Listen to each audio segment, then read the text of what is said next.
Assalamualaikum warahmatullahi wabarakatuh. Berjumpa kembali dengan saya di pertemuan ke-13 ya. Oke, baik.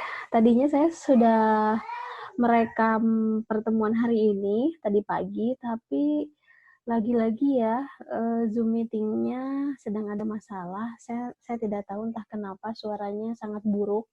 Jadi saya mengulang lagi, menginstal ulang lagi. Ya, mudah-mudahan kali ini bagus ya hasilnya ya, hasil videonya. Oke, baik ya, itulah lika-liku online. Oke, kita langsung saja ya melihat penjelasan pertemuan kali ini. Oke, sudah terlihat ya. Oke, baik ya. Seperti biasa, saya akan mengawali pertemuan kali ini dengan hal yang perlu Anda ketahui, yaitu menulis karangan, terutama karangan ilmiah, itu harus menulis dulu kerangkanya. Jadi kita harus menulis kerangka penulisan sebelum tulisan itu ada, begitu ya. Itu hal yang paling awal yang perlu kita lakukan. Nah, di pertemuan kali ini saya akan menjelaskan tentang seperti biasa hal yang bersifat teoritis ya, tentang bagaimana menulis kerangka karangan dan dihubungkan dengan pengalaman saya dalam menulis karangan, terutama karangan ilmiah. Oke ya, baik ya, kita langsung saja. Penulisan kerangka karangan. Yang perlu diketahui di awal adalah kita harus mengetahui dulu apa yang dimaksud dengan topik dan judul. Karena memang itu yang pertama akan kita buat dalam menulis tulisan ilmiah. Yang pertama, topik. Oke, kalau kita lihat topik ini secara pengertiannya ya, diartikan sebagai apa yang akan dibahas atau pokok pembicaraan atau masalah yang akan dibahas. Jadi intinya adalah topik itu merupakan permasalahan apa yang akan dibicarakan atau permasalahan apa yang akan dibahas. Itu pengertian dari topik. Oleh karena itu, menentukan topik tulisan itu merupakan langkah awal yang harus dilakukan oleh Anda. Oke, saya banyak melihat kesulitan ya di mahasiswa. Jadi gini, mereka banyak mengalami kesulitan ketika menulis sebuah judul atau ketika menentukan sebuah masalah. Saya menemukan itu di mahasiswa tingkat akhir kebanyakan. Karena kan nanti di tingkat akhir itu mahasiswa harus menyusun skripsi kan.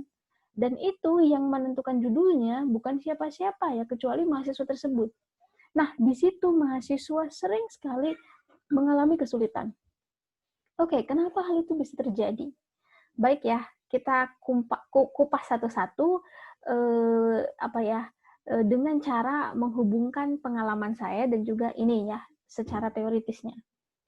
Jadi kalau saya melihat kenapa seseorang sulit untuk menentukan sebuah permasalahan penelitian atau permasalahan sebuah tulisan karya tulis ilmiah, itu karena memang kita tidak menguasai permasalahan itu. Atau dengan kata lain, pemikiran kita ini kosong tentang permasalahan tersebut. Gitu ya. Jadi tidak ada pengetahuan dalam pikiran kita sehingga kita sulit untuk menentukan sebuah masalah. Oke, sebagai ilustrasi saya akan membandingkannya gitu ya dengan pengalaman saya. Oke ya, ini ada satu buah tulisan yang baru-baru ini saya tulis bersama kolega saya di jurusan PGMI. Jadi tulisan ini merupakan karya tulis ilmiah ya. Oh ini nih, maaf.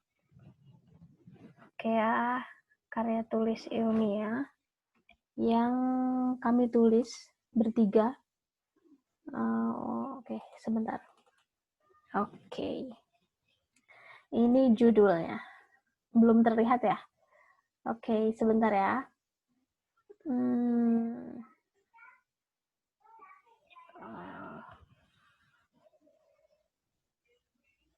oke, oh ini ya. Aduh, ini kenapa jadi begini? Nah, ini ya, ini adalah tulisan saya yang baru-baru ini launching. Ya, insya Allah akan saya kirim juga ke jurnal nasional ya. Aduh, itu bukan itu datanya ya. Ini nih. Nah, ini. Oke ya, sudah terlihat ya.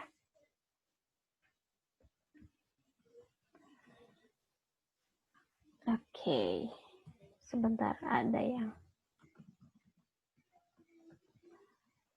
Oke, sudah terlihat ya.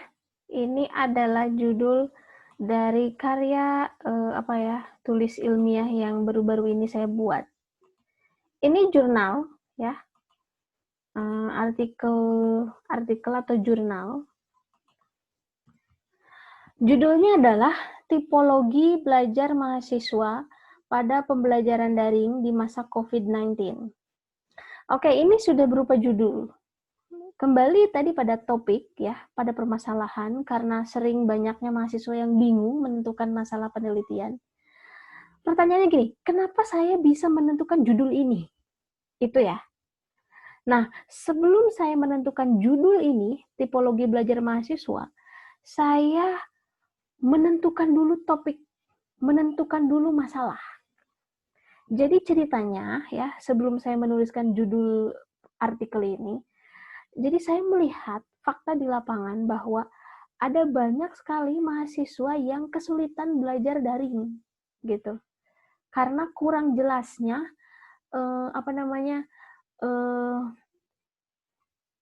perintah-perintah yang diberikan oleh dosen, kurang jelasnya pembelajaran online yang dilakukan oleh dosen gitu ya.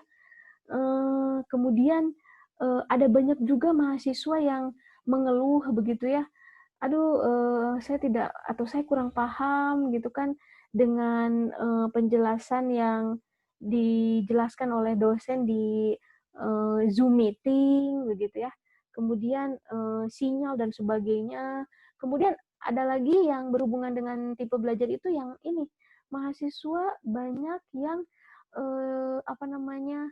share kepada saya atau mengeluh begitu ya tentang ini cara mengajar dosen di pembelajaran daring. Nah, sampai saya eh, mengarah pada kesimpulan bahwa oh berarti mahasiswa ini sepertinya cara belajarnya macam-macam ya gitu. Karena ada juga yang nyaman ya dengan pembelajaran daring, tapi ada juga yang tidak gitu. Nah, di sini saya berpikir, wah ini sepertinya perlu diteliti nih gitu.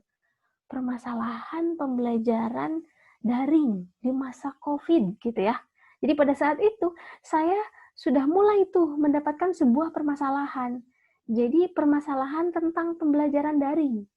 Tapi apa begitu ya yang lebih spesifiknya? Nah, saya berpikir lagi, kebetulan karena saya mengajar mata kuliah perkembangan peserta didik. Nah, di situ ada tipe belajar. Nah, di situ saya terinspirasi. Wah, udah saja gitu kan. Permasalahannya adalah tipe belajar seseorang itu kan macam-macam ya. Terutama mungkin dalam pembelajaran daring ya, macam-macam mahasiswa itu. Ada yang suka dengan podcast, ada yang suka dengan ilustrasi-ilustrasi gambar, ada yang suka dengan melihat langsung dosennya misalnya di YouTube gitu. Nah, dari situ saya terinspirasi. Akhirnya saya menentukan satu permasalahan bahwa oh berarti saya akan menulis atau saya akan mengkaji tentang permasalahan pembelajaran yang berhubungan dengan tipe belajar mahasiswa pada saat pembelajaran daring gitu ya di masa COVID-19. Nah, menentukan permasalahan itu didasarkan pada fakta. pada pengetahuan yang sudah saya dapatkan sebelumnya. Jadi bisa Anda bayangkan, seseorang yang tahu permasalahan, itu pasti dia tahu tentang data, tahu tentang informasi, dan tahu tentang pengetahuan itu, gitu. Ya, tadi contohnya saya, gitu kan. Kenapa saya bisa menentukan satu permasalahan? Kenapa saya bisa menentukan satu topik?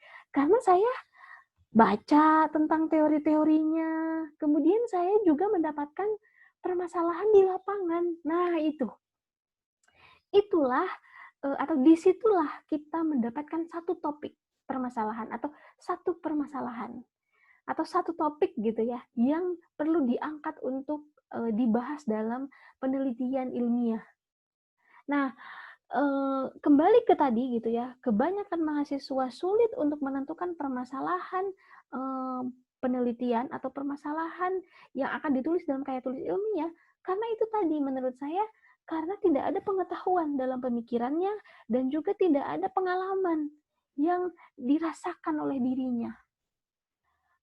Iya itu ya yang terkait dengan apa yang saya rasakan dan tadi dihubungkan dengan teori yang ada gitu ya bahwa topik merupakan permasalahan yang akan dibahas oleh seseorang dalam tulisannya itu topik. Jadi topik itu permasalahan yang akan dibahas apa tadi ya permasalahan yang akan dibahas.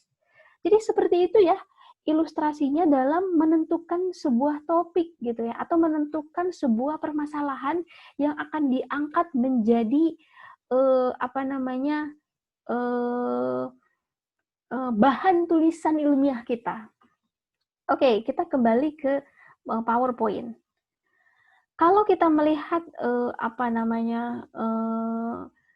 hal-hal yang sangat penting dalam menentukan topik, itu ada banyak sebenarnya. Yang pertama, yang bisa kita lakukan ya dalam memilih topik.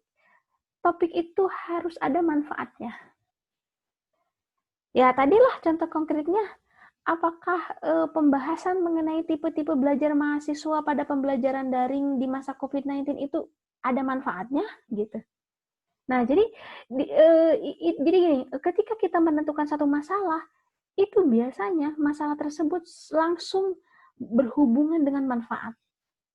Kalau memang masalah tersebut merupakan real ya, fakta dan juga dibutuhkan oleh orang banyak begitu, hasil hasil tulisannya atau hasil pembahasannya akan dibutuhkan oleh orang banyak, itu otomatis manfaatnya pasti ada. Oleh karena itu, pertanyaan yang pertama adalah ketika kita memilih atau ya menentukan sebuah topik untuk tulisan ilmiah kita, apakah itu ada manfaatnya gitu. Oke ya. Dengan kata lain, topik itu harus bermanfaat gitu ya atau topik itu harus ada manfaatnya. Yang kedua, topik harus layak. Ya jelas ya, layak untuk dibahas. Karena kalau tidak layak untuk dibahas ya buat apa kita membahas itu gitu. Topik yang tidak layak itu ya seperti apa? Ya topik yang tidak ada manfaatnya, itu bisa. Atau topik yang sudah banyak dibahas oleh orang, begitu ya, kita membahasnya lagi. Jadi, itu menurut saya kurang layak gitu, kalau misalnya hal-hal yang sudah banyak dibahas oleh orang, itu dibahas kembali gitu. Oleh karena itu di dalam karya tulis ilmiah itu pasti harus ada selalu kebaruan. Kebaruan itu ya hal yang baru dalam penelitian kita itu apa? Itu ya di dalam menentukan topik.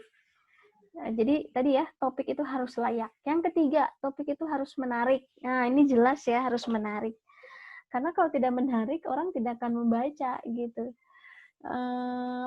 Bagaimana ya supaya topik kita ini menarik? Kalau saya seperti ini, ada banyak permasalahan yang dihadapi oleh manusia dalam kehidupan sehari-hari. Jadi kita tidak akan pernah kehilangan ide. Itu harus diyakinkan. Kita tidak akan pernah kehilangan ide. Saya rasa setiap manusia tidak akan pernah kehilangan ide, baik dalam menulis, dalam meneliti, maupun apa gitu ya. Karena setiap pengalaman orang itu pasti berbeda. Oleh karena itu, kalau ditanya topik apa yang menarik, semua hal yang kita hadapi di dalam kehidupan keseharian kita itu menarik sebenarnya kalau dibahas. Karena ada banyak sekali permasalahan dalam lingkungan kita. Terutama misalnya tentang pendidikan. Wah, itu masalahnya banyak sekali ya gitu. Lebih spesifiknya misalnya tentang pendidikan bahasa Inggris. Wah, itu akan sangat banyak. Nah, oke ya. Jadi topik harus menarik. Yang keempat, topik harus dikenal. Nah, topik harus dikenal oleh si penulisnya. Jadi kalau misalnya kita tidak menguasai topik yang akan kita bahas, itu sudah dipastikan ya kita tidak akan bisa menulis gitu. Anda ingin membahas tentang apa namanya sesuatu hal yang berhubungan dengan bahasa Arab, sedangkan Anda jurusan bahasa Inggris, ya itu tidak mungkin ya gitu. Oke. Mama. Iya sayang, kesana dulu. Mama, Wana mau. Iya.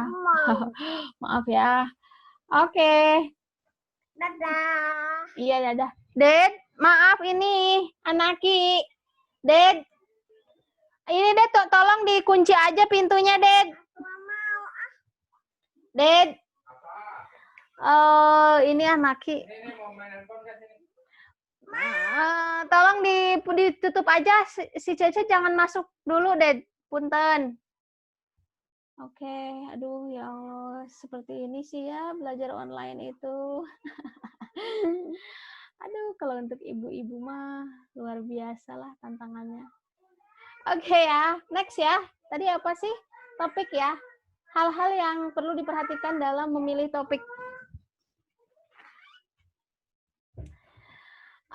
Yang selanjutnya, oke, kita kembali ke laptop. Yang selanjutnya, topik harus memberikan data atau informasi yang lengkap. Nah, ya.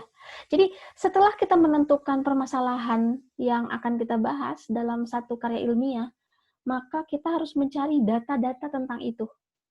Ya, tadilah ilustrasinya seperti saya ya, gitu kan. Saya kan setelah mendapatkan banyak masukan dari mahasiswa tentang pembelajaran daring, kemudian saya membaca banyak buku tentang teori tipe belajar mahasiswa. Nah, itu merupakan bagian dari pencarian data atau pencarian informasi tentang topik tersebut.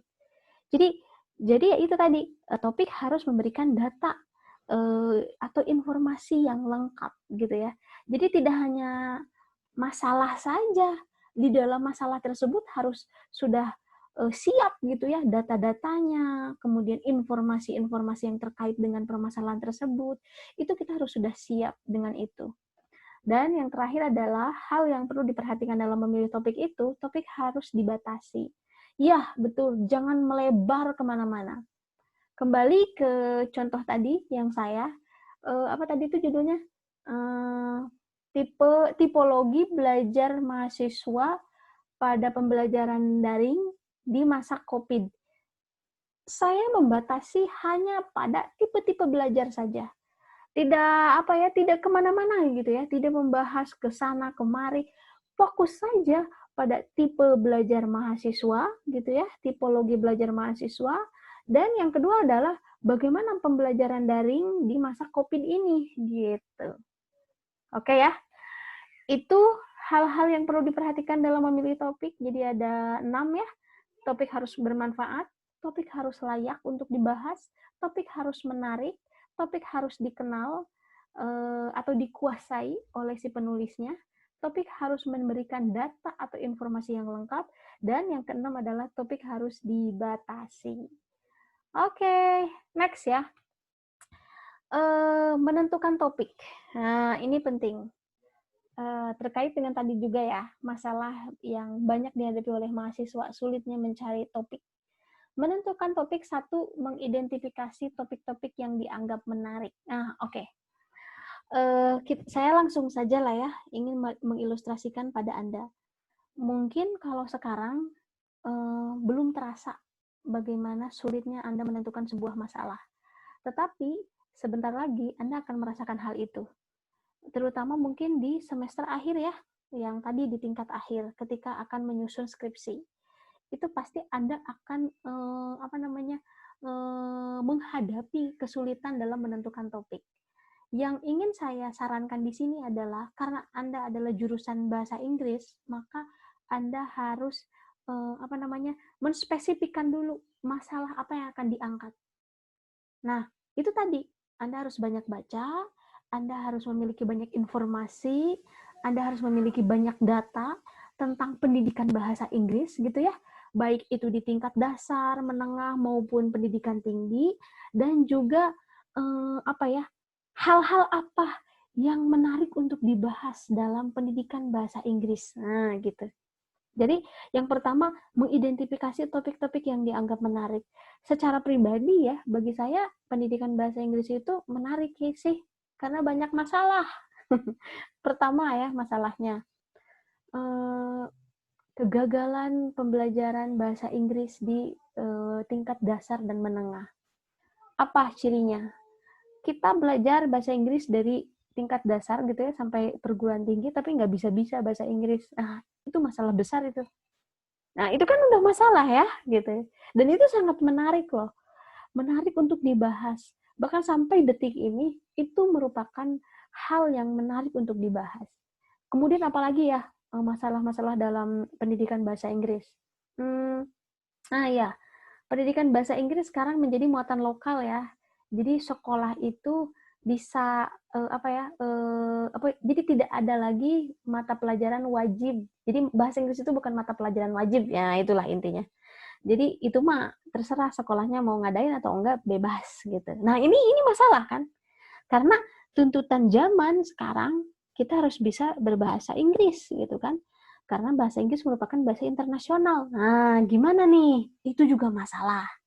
Nah, jadi untuk menentukan topik-topik yang menarik, Anda itu memang harus banyak membaca, harus banyak tahu informasi, dan tolong spesifikasikan. Kalau Anda background-nya adalah pendidikan bahasa Inggris, maka Anda harus fokus pada pendidikan bahasa Inggris. Jangan pada sastra Inggris. Misalnya gini, di Fakultas Adab itu kan ada sastra Inggris. Itu harus beda. Kajian yang dikaji oleh sastra Inggris dan pendidikan bahasa Inggris otomatis akan berbeda.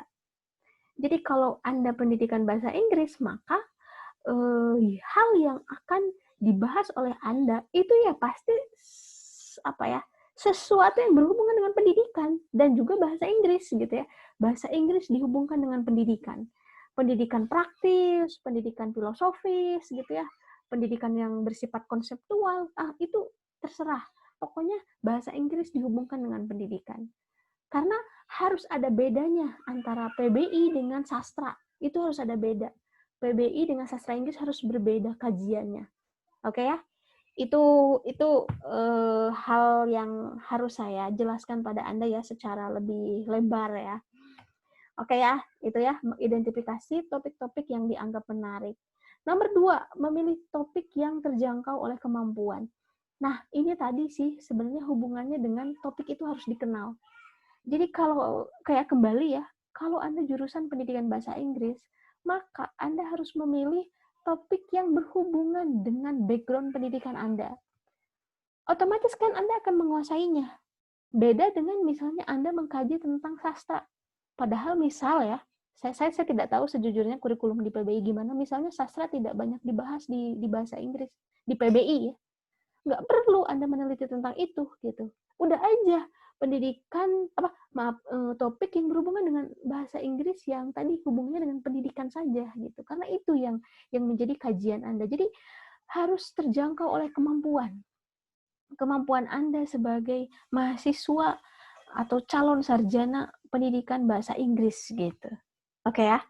Yang ketiga, memilih data dan sumber yang cukup ya. Ya itu ya. Sebenarnya ini hampir sama sih dengan tadi ya. Topik harus memberikan data atau informasi yang lengkap. Jadi kita harus memilih data mana atau sumber apa-apa saja yang berhubungan dengan topik yang akan kita angkat gitu ya, atau masalah yang akan kita angkat dalam tulisan ilmiah kita.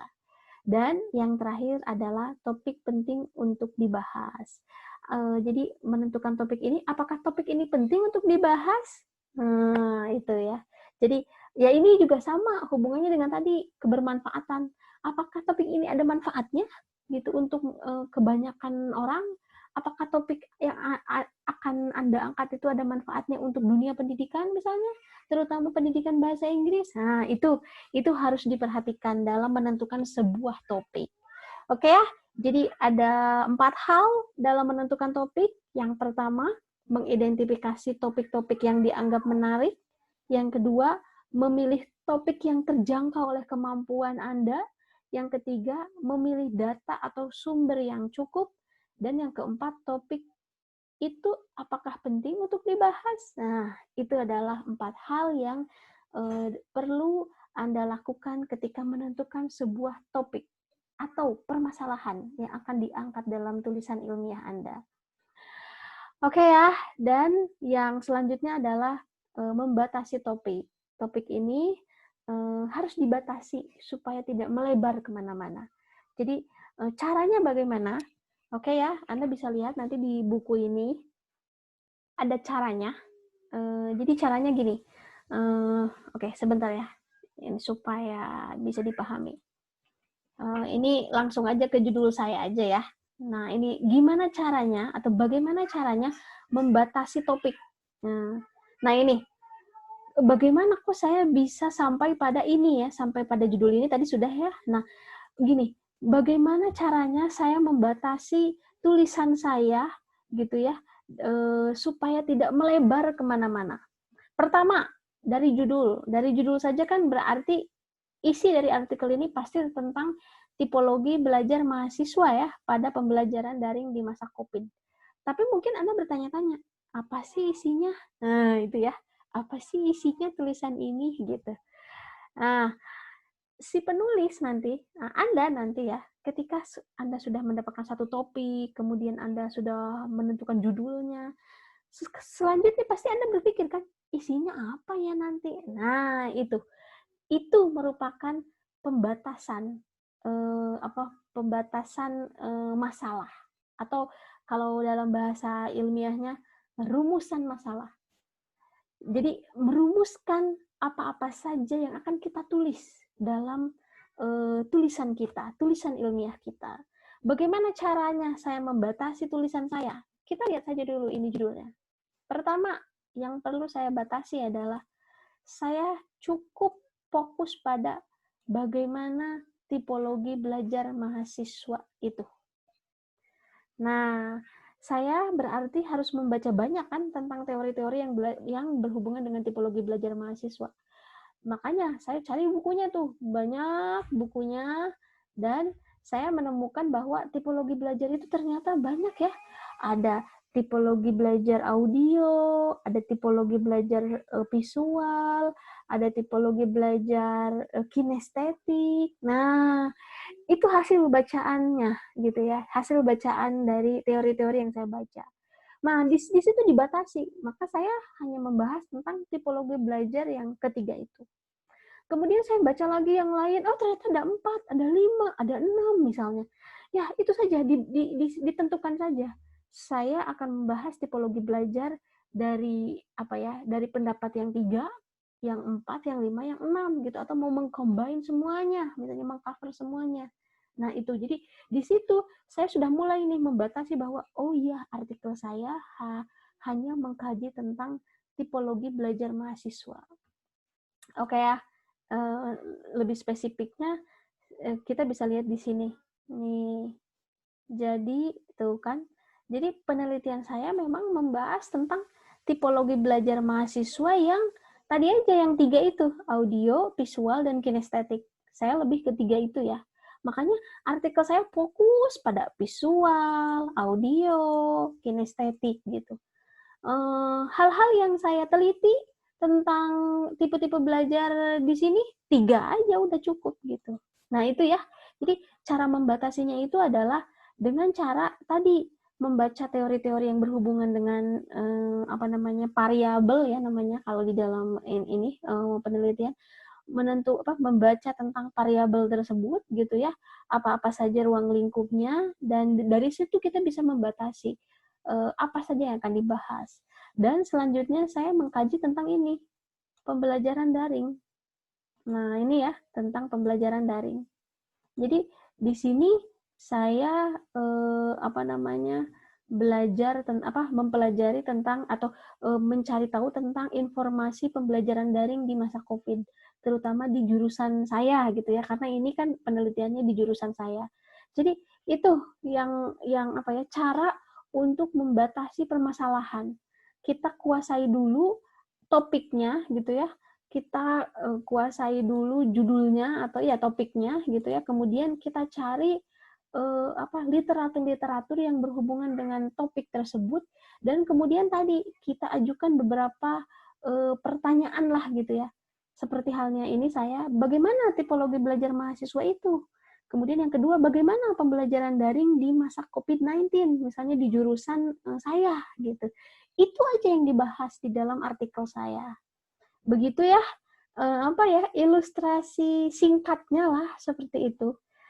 Karena sebenarnya ini ceritanya panjang sih. Nanti juga ada mata kuliah khusus yang membahas tentang bagaimana caranya merumuskan masalah, bagaimana caranya merumuskan masalah dalam karya tulis ilmiah, terutama penelitian. Nanti ada mata kuliah namanya metodologi penelitian. Nah, di situ nanti Anda akan banyak belajar tentang tadi ya, pembatasan masalah, membatasi permasalahan atau membatasi topik yang akan kita kaji. Oke, itu sajalah ya, secara singkatnya seperti itu ya. Oke ya, next ya. Kita maju ke yang selanjutnya. Oke. Next, judul. Nah, ini. Jelas ya, judul dan topik itu berbeda. Tadi, kalau topik itu kan masalah yang akan dibahas. Nah, kalau judul di sini diartikan sebagai gambaran sebuah karangan atau tulisan. Atau pengertian lainnya adalah judul itu merupakan kepala karangan. Ya, kepala mungkin karena di atas kan, judul itu selalu di atas kan. Nggak ada judul di bawah kan posisinya. Pasti judul tulisan itu ada di atas. Makanya disebut kepala karangan. Jadi, judul ini berbeda dengan topik. Ya. Oke, ada hal-hal yang perlu diperhatikan dalam menentukan judul. Yang pertama, judul harus relevan dengan isi. Nah, itu jelas ya. Contohlah tadilah tulisan saya, judulnya kan tipologi belajar mahasiswa.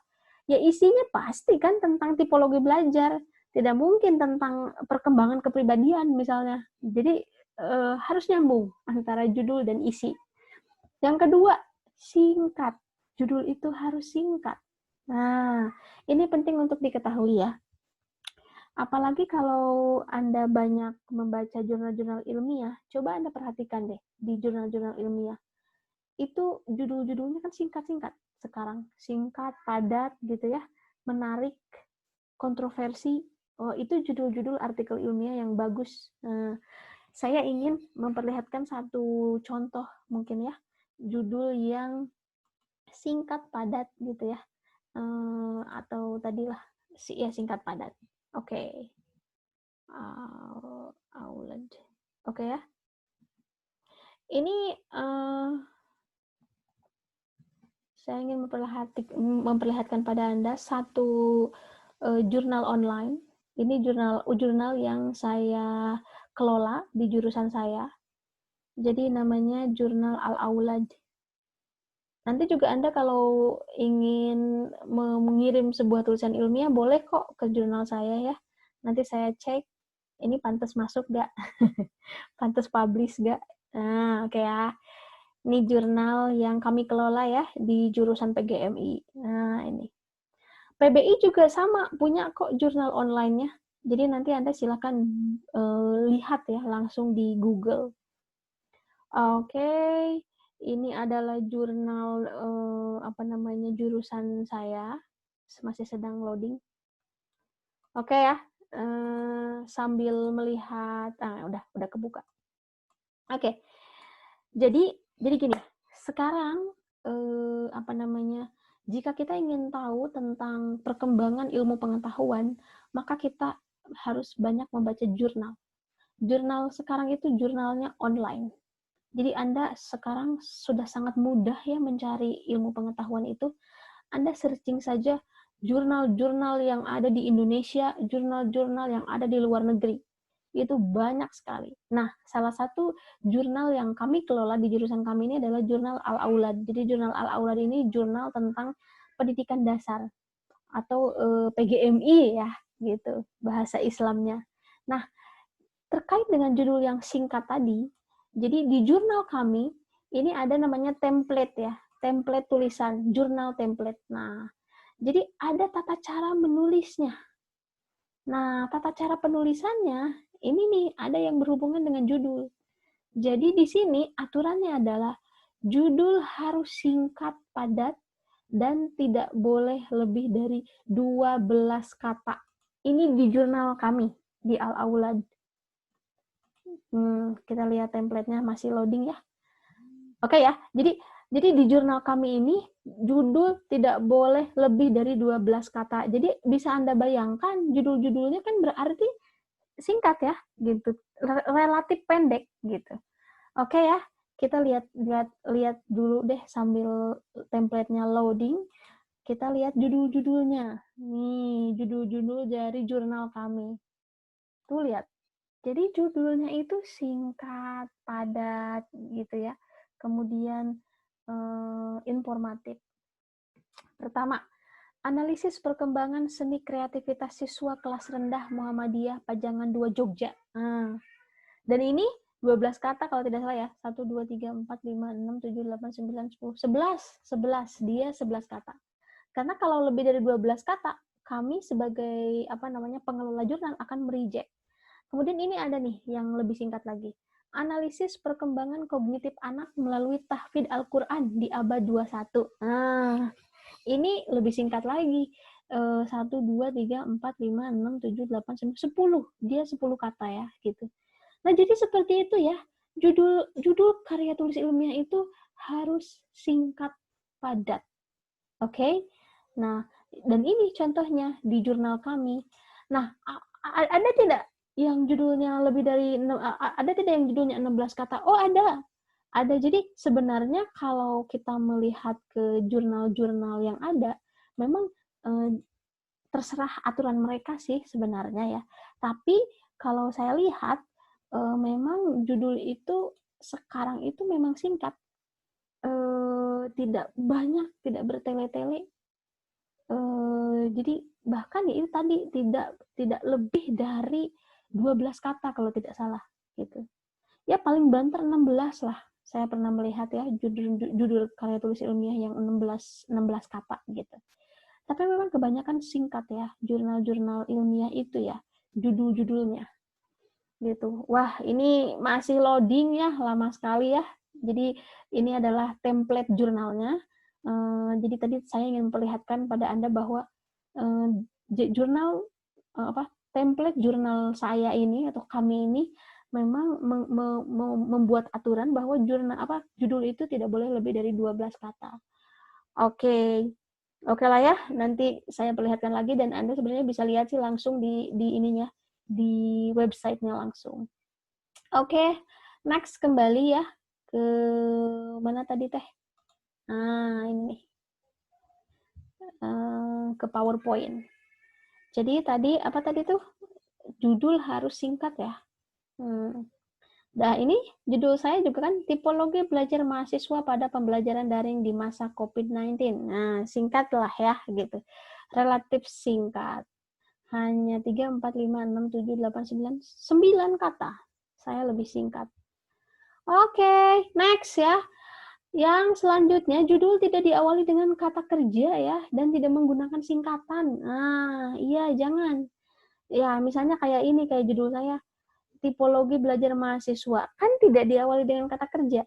Ya, jadi ya itu tadi, karena memang tidak boleh kata kerja. Kata kerja itu seperti misalnya membandingkan, apalagi menerapkan, menganalisis, itu kata kerja. Makanya ubah kata kerjanya ya menjadi kata benda.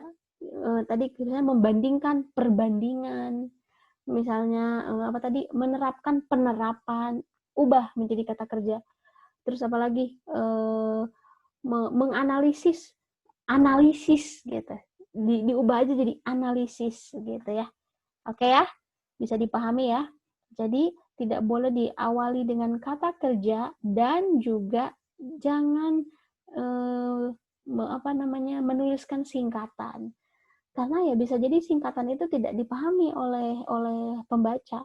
Tapi bisa saja sih ada singkatan yang sudah sangat umum ya diketahui, bahkan mungkin sudah masuk pada KBBI misalnya, atau sudah sangat familiar di seluruh dunia, ya sepertinya itu tidak masalah, singkatan yang sudah sangat familiar. Apa ya contohnya ya singkatan yang familiar ya?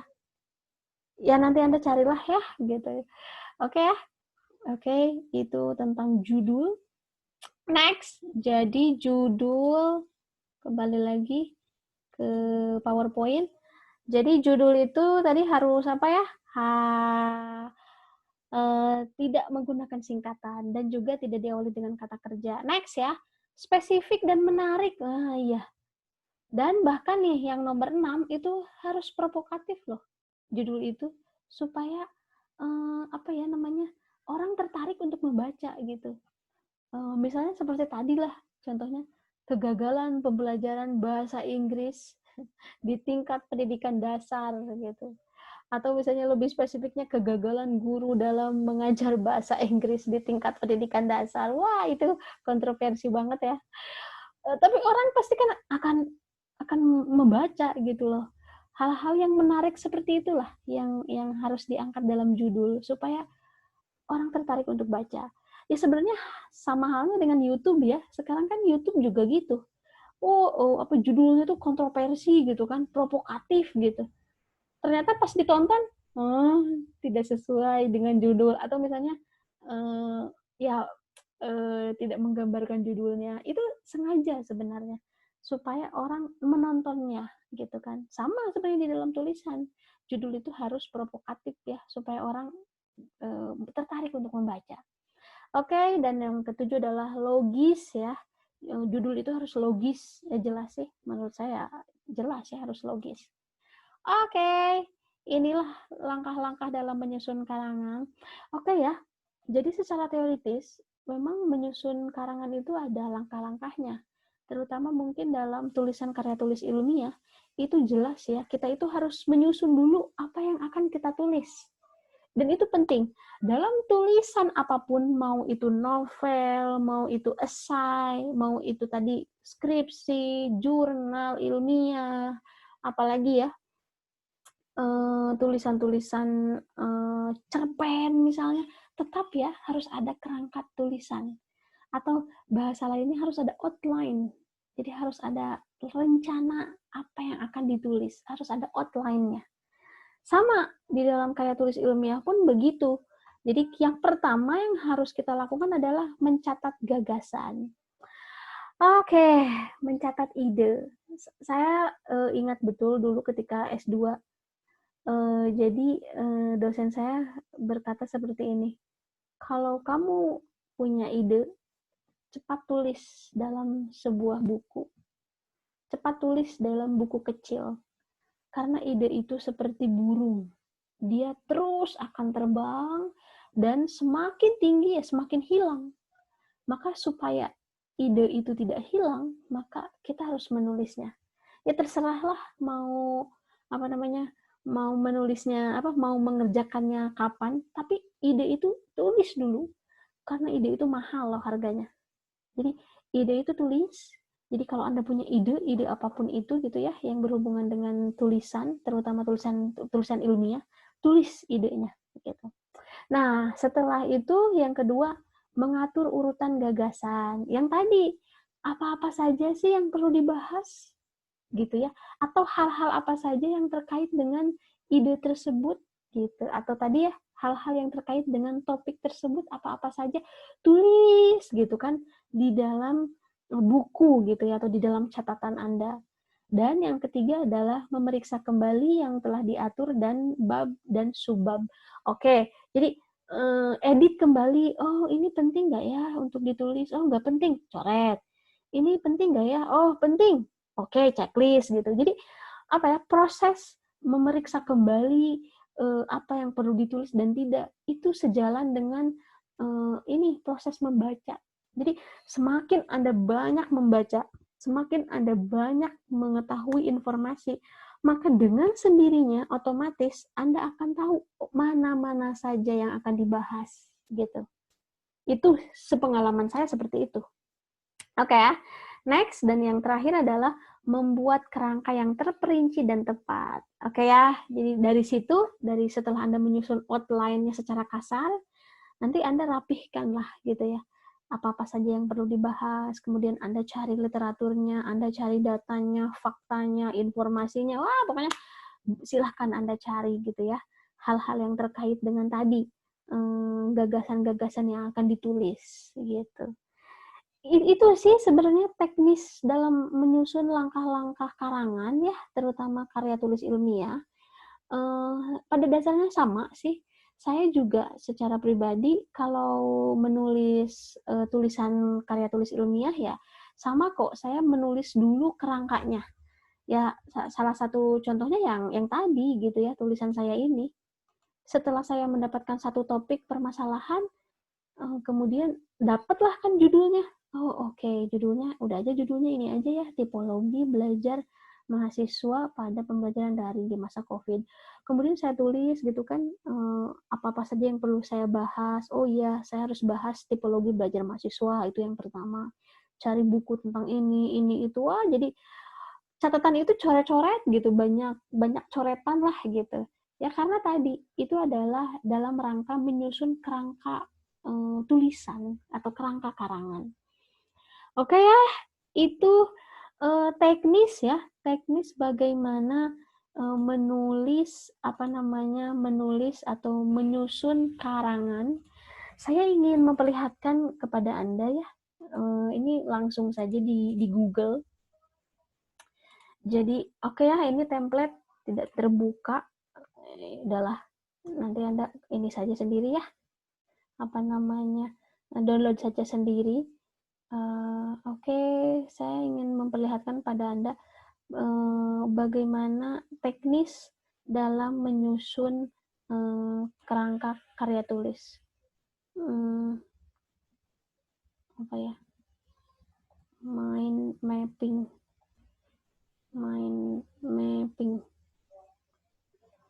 Sebentar ya. Ini kok mind mapping tulisan ilmiah.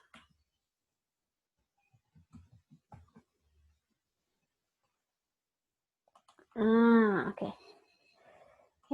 Kenapa tulisan Islam? Mind mapping tulisan ilmiah. Ini saya ingin memperlihatkan pada Anda bentuk-bentuk outline lah gitu ya. Outline dalam karya tulis ilmiah. Mind mapping tulisan ilmiah. Aduh, ini benar-benar ini ya. Lola. Mind mapping tulisan ilmiah. Dan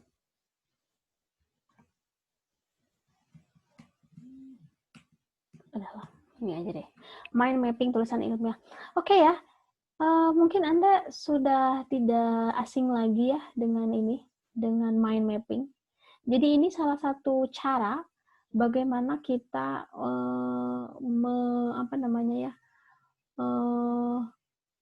menuliskan kerangka berpikir begitu loh, secara teknis. Nah ini nih, tuh lihat. Jadi Anda kalau lihat di Google, lihat saja, ini ada banyak cara penulisan teknis ya dalam menyusun kerangka tulisan ilmiah. Mau pakai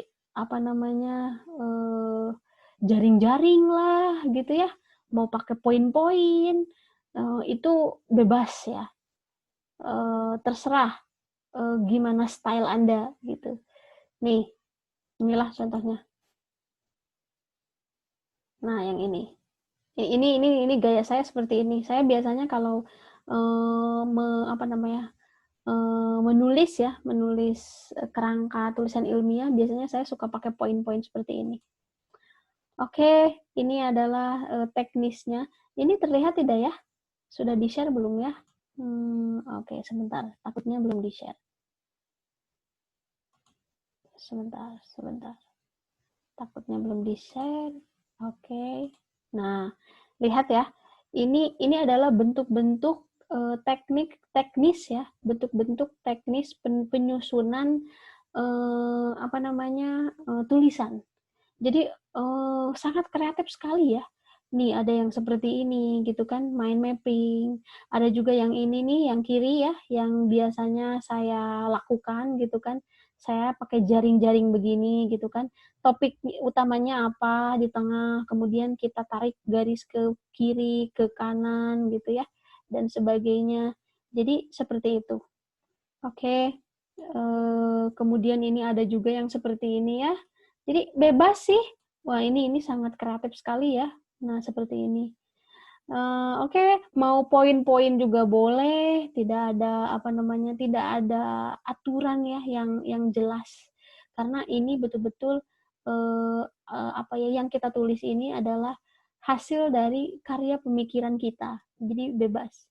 Oke, intinya adalah oke ya, kembali. Intinya adalah di dalam menulis itu memang harus menuliskan kerangkanya dulu. Itu penting sekali loh. Jadi yang biasanya kita lakukan itu kan langsung nulis ya gitu. Dan kita berpikir langsung aja di laptop gitu. Nah, ternyata itu bukan cara yang efektif. Jadi cara atau langkah yang baik adalah ketika kita ingin menuliskan sesuatu, baik itu karya tulis ilmiah maupun tulisan-tulisan informal, misalnya seperti cerpen, novel, dan sebagainya, itu harus ada kerangkanya dulu gitu, ditulis dulu outline-nya. Karena banyak sekali manfaatnya outline ini. Jadi di sini dikatakan bahwa manfaat dari outline ini adalah atau manfaat dari menulis kerangka karangan ini adalah yang pertama mempermudah menguraikan masalah. Dan itu betul saya rasakan. Yang kedua, memudahkan penulis untuk menjelaskan pokok-pokok pikiran. Dan ini juga sama saya rasakan. Dan yang ketiga, mencegah pengulangan ide. Dan terakhir adalah membantu penulis mengatur klimaks pada karangan. Itu kalau tulisan informal ya, gitu. Jadi ada klimaks karangan. Jadi memang kebiasaan ya, ini setahu saya kebiasaan banyak orang kalau menulis itu langsung aja di laptop tanpa ada rencana terlebih dahulu gitu, tanpa ada kerangka atau outline terlebih dahulu. Nah itu ternyata itu tidak efektif dan itu kejadian kepada saya pribadi gitu ketika saya menulis gitu ya tanpa kerangka, tanpa outline yang jelas, itu menulisnya lama gitu. Jadi saya berpikir langsung di laptop dan langsung menulis itu lama daripada tadi menuliskan kerangkanya dulu. Jadi ya itu sih yang memang saya juga belajar ya, masih belajar tentang itu. Jadi saya sekarang kalau mau menulis itu ya memang menulis dulu outline-nya. Apa saja sih yang akan dibahas gitu ya. Kemudian hal-hal yang terkait dengan bahasan kita ini apa saja. Wah, dikumpulkan dulu gitu data-datanya, infonya, ditulis gitu kan, sub-subnya. Dan itu ternyata sangat atau lebih efektif bahkan. Oke ya, itu pengalaman saya. Mudah-mudahan bermanfaat ini ya, menyusun kerangka karangan atau menulis kerangka karangan atau penulisan kerangka karangan. Mudah-mudahan bermanfaat bagi Anda semua dan Anda harus banyak latihan ya dalam menulis ya. Karena memang itu sih sebenarnya yang bisa Anda lakukan. Jadi setelah Anda tahu ini, coba Anda banyak sekarang baca ya tentang jurnal-jurnal ilmiah, baik nasional maupun internasional. Lihat deh judul-judulnya. Dan itu betul-betul akan menginspirasi Anda. Saya yakin. Karena itu yang saya rasakan juga. Jadi saya banyak melihat model-model judul orang gitu ya, karya tulis orang lain, saya lihat judulnya, saya lihat isinya, dan itu betul-betul menginspirasi pembuatan topik, bahkan tadi judul gitu ya. Oke, sampai jumpa minggu depan ya. Setelah ini ada kuis. Jangan lupa isi kuisnya. Kuis kali ini PG, jadi silakan langsung saja Anda isi. Sampai jumpa minggu depan ya. Assalamualaikum warahmatullahi wabarakatuh.